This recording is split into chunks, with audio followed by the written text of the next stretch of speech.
Yes, people, welcome to Never a Foul. This is your daily roundup, aka your morning brew. And this is where I'm going to tell you guys about, the latest transfers and keep you lot updated on that notice. Let me put my cup of tea down. But yes, do smash the like button. The like button goes so far and it does so well for any sort of video. It's his bread and butter.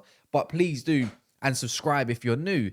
Now, some of you may have known last night that Ten Hag, there's little things running around about you're going to find him being sacked today. And I also predicted that it might be around a Wednesday, maybe of a Friday of this week as we speak. And it did come from an unlikely source, someone that you shouldn't dabble into.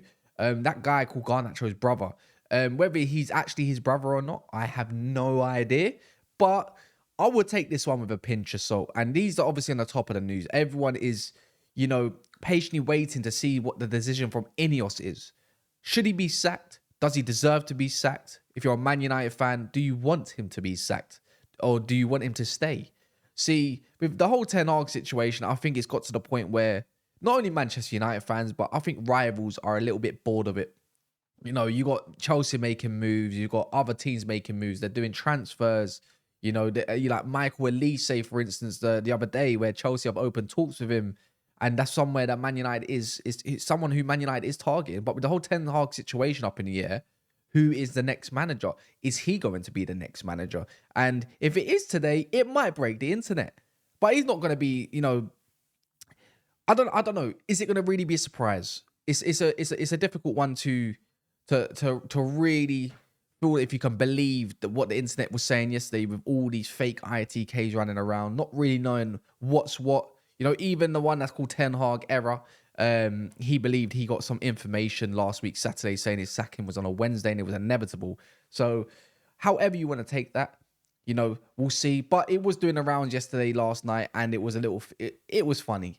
Like Manchester United have become such a banter club. It's unreal. And I do believe a lot of these fans are not actually Manchester United fans. Like, honestly, these people that idolize players and stuff like that, it's a very confusing time. Sorry, hay fever. But yeah, look, let's get on to a little bit of the transfer news as well. And this is kind of the funny part. Conor Gallagher, it was not even, I think about not even 24 hours ago where Conor Gallagher, he's saying how he's happy at the club, as well. And then he says, myself and everyone at Chelsea are excited and happy to work with Enzo Maresca. He said, we want to get Chelsea back to where they belong. And then the funny old thing is, when someone drops a statement in the summer, there's going to be a little something that comes with it. And yes, it did. 12 hours later, aka about 12 hours ago, David Ornstein wanted to break something like this. Aston Villa hold preliminary talks with Chelsea over a move for Conor Gallagher. Also in contact with 24-year-old Camp, so it's a lot more advanced. Unai Emery is a huge admirer, plus emerging as a top target. But Chelsea retain interest in John Duran among candidates for the number 9 role. Now, I don't know how you Chelsea fans view Conor Gallagher. Should he stay? Should he go?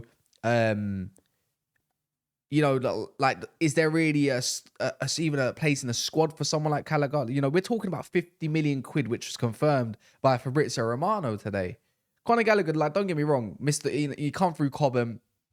And also Chelsea Chelsea fans brought out a banner for him, proper Chelsea, up the Chelsea, for the guy. There's some people that really do rate him. But when 50 million quid comes your way for someone, in my opinion, by the way, for someone like Conor Gallagher, you can't really say no. That's like someone coming in for 50 million for Scott McTominay. It's how do you even deny such money? We're talking about pure profit. You didn't have to buy him from anywhere. It was easy. And, if he goes to Villa, the spotlight gets off of Conor Gallagher a little bit because he is a scapegoat at Chelsea. And I do believe he's had a good season. It's just that his ceiling for me is not as high for where Chelsea want to be. Maybe I think he can have a good role there. He can provide a lot, in my opinion. But at the same time, Chelsea are not exactly in the heights of things, are they? So they want to keep adding quality and get better and better and better. And I'm actually a bit of a fan of what Chelsea are doing at this moment of time. I do like their appointment on a coaching wise and a tactical aspect of things. And they're also changing up little things around the club as well.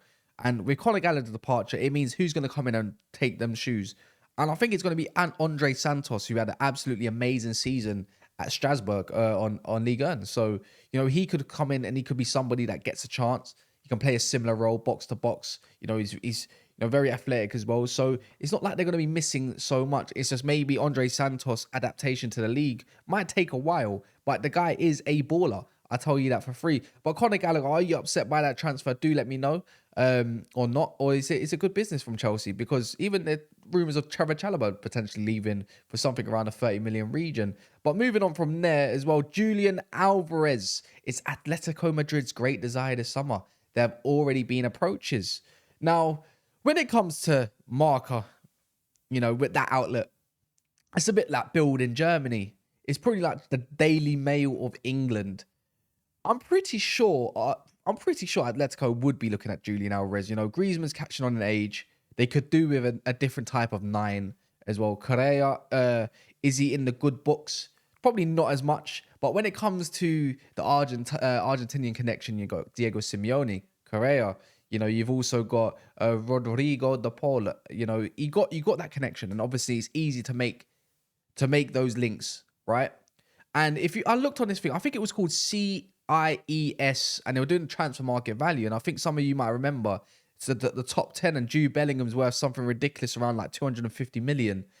But in 7th was actually Julian Alvarez around the 150 million mark, maybe 160. That's what they rated him at. And I don't believe Manchester City would be looking at Julian Alvarez thinking, yeah, you have to focus up 150, 160 million. But it's not like they have to sell either. The only issue is, or the difference is, which did also come out in some reports, is that Julian Alvarez gave Pep Guardiola no choice but for him to compete in the Olympics because he wants minutes. He wants to play football. We're talking about a guy that's already completed football at his age. I believe he's something around 23 years old, maybe even 24 now. He's a baller, and he is playing second fiddle to Erling Haaland. But when that report came out that Julian Alvarez don't get minutes, I just remember him playing all the time last season. And also, City fans were getting annoyed with him playing in that 10 role because they wanted Foden there. We've seen him play on the left, we've seen him play on the right, we've seen him play down the middle. Would he fit Diego Simeone's side? Of course he would. He's a hard worker, he's a good finisher, and he's a lot to offer as a number 9. And I don't understand why people think he's some average baller, because he really, really isn't. You give him some consistency and whatnot, and I do believe he will thrive in most teams, in most teams even. So yeah, do I give this rate this a strong 7, 8, 9, or even 10? No, I don't. I'll probably give this about a 5. I do believe it has legs, and I do believe Atletico would be interested, by the way. But yeah, moving on, we've got the Benjamin Šeško update. We've got Chelsea, Arsenal, and Manchester United have all put their projects on the table to Šeško. Šeško is now to decide if he wants to leave Leipzig, because they've offered him an important proposal. So Leipzig are also trying to keep him, and I don't see why. They got a Pender as well. I believe they had Xavi Simons on loan. But when look, I'm in a bit of a camp, and I was thinking, Man United have sent a proposal to this guy. Have we shit the bed? Are you sure about that one? But I don't believe Šeško is going to pick Manchester United. I think currently, right now, he probably wants to be part of a setup that's better than what Manchester United has to offer right now. There's a lot of unknowns there. At Chelsea, there is a number 9 spot. I do believe Arsenal have been going in hard for him. I do believe there's a starting spot or something to take at Arsenal at the number 9 as well. Like bless Kai Havertz, he's been doing really well. And also Šeško can play off the left. So it's a bit of an option. And I'm pretty sure Arteta, with the way he overthinks stuff as well, you can say he does. He's a bit of a, he's a bit of a hound dog when it comes to tactics. You can tell he loves the game. And he is Pep's disciple at the end of the day. I'm pretty sure he had something convincing to say if he's going to be the one to have those talks with him, with Edu and so forth, with someone like Šeško. And he would really suit the way they play. But Chelsea, on the other hand, I do believe they're probably in number 2 in this poll, in this position, right? But Arsenal in pole position for me. But at Chelsea, you got something exciting there. Even if you bring in someone like Elise, I know there's rumours around that as well, that opening talks, as I said earlier. But Chelsea are building something great, and you can't deny that the last, you could say 10, 12 games for Chelsea, things started to click. You do want to play with the youngsters, the young ballers of the world, the Cole Palmers. They have a lot to offer as well. And I think Chelsea have an exciting project And I believe they are getting it right. And people are going to be quick to judge and say, yeah, but look at last year, look at the year before, they finished 12th and stuff like that, yada, yada, yada. But no, there's a number 9 spot, and they do create an abundance of chances as well. So, hold your breath on this one. And also, I do believe I did read up. Please correct me if I'm wrong, that he wants his future decided by the time the Euros starts. So this could be the big summer, the first big summer transfer that happens this summer. And let it begin. But if he does choose Manchester United, I'll be very surprised. I do want somebody a little bit different. We've already got a young striker in Højlund. But yeah, we'll see about that one. Also, if you are a Chelsea fan, you'll be liking this because AC Milan are interested in signing Romelu Lukaku. And it is from Damasio. And Damasio is a top-tier source over in Italy. Whether you like him or not, that's up to you.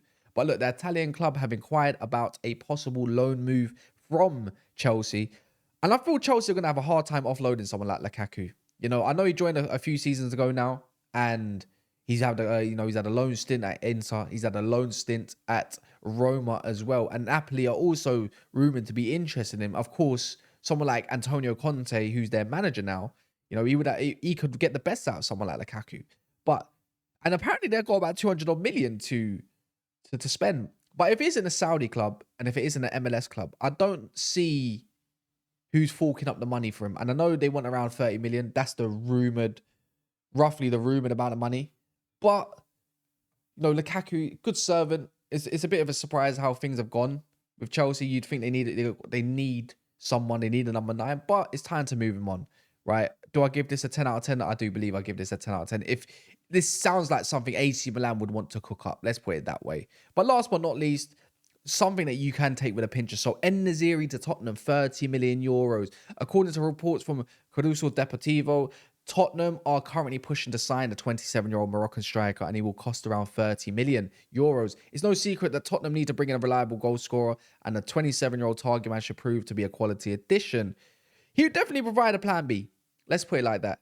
Someone like Ange, who's been criticised for not having a plan B, there is that man right there. He is of a good age. 30 million euros is a no-brainer as well. Tottenham were linked with him a few seasons ago. I do remember a couple seasons ago. So it's not like they haven't done their homework on him before. It's just that, is he going to make that move to Tottenham? They have got, Europa League football, something that he's used to, a competition that he thrives in. And it's funny because Ange was linked with, you see Son, Richarlison up there, and they play a whole different type of game to someone like Nesyri. So you can probably see Tottenham and Ange looking at some sort of plan B. Do I believe this has legs? I do, because it's such a random link, isn't it? I'm not going to give it a strong link. But if I had to, I would give it about a 4 out of 10. Maybe even a 5. Maybe watch this space, because I do believe Tottenham got to look at another striker. I know they brought in Timo Werner, and he looks like he's just an option to have that can play across the front three, sorry. So with Nesyri there, I don't see why they would grab him right now when they need to get a starting striker. Maybe they're looking at him as plan A, for the season. But the way Tottenham are moving, I don't know. But yeah, man, look, big up to everyone. This is your daily news roundup. If you do like something like this, your morning brew, let me know, because it's something I could be doing every morning and hopefully get to you guys. So hopefully you guys enjoy your day. Smash the like buttons, much appreciated, and we'll be back with another stream hopefully tomorrow. Let me know in the comments if you do enjoy this sort of content. In a bit, thank you very much.